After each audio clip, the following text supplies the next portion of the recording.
Good evening. तसं तर आम्ही गावाला आलेलो होतो राजमार्गला, पण आम्ही राहणार होतो कारण शिवजयंती होती आणि असं काही प्लॅन नव्हता रिटर्न यायचा, कारण लगेच 6 तारखेला शिवजयंती होती.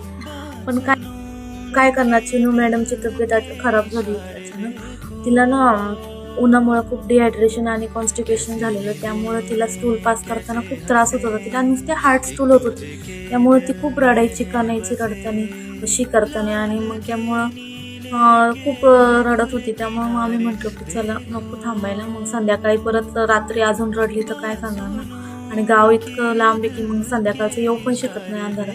त्यामुळे मग आम्ही हॉस्पिटलमध्ये आम्ही पावणे 6ला आलो. तर नंबर लावला तर आमचा नंबर डायरेक्टली 8 वाजता आला. मग त्याच्यानंतर 8 वाजता आल्यानंतर मग मी डाळ भात आणि कोथिंबीरच्या वड्या आणलेल्या गावावरून, त्याच फ्राय केल्या आणि तेच खाल्ले. असा होता आजचा दिवस. थँक्यू.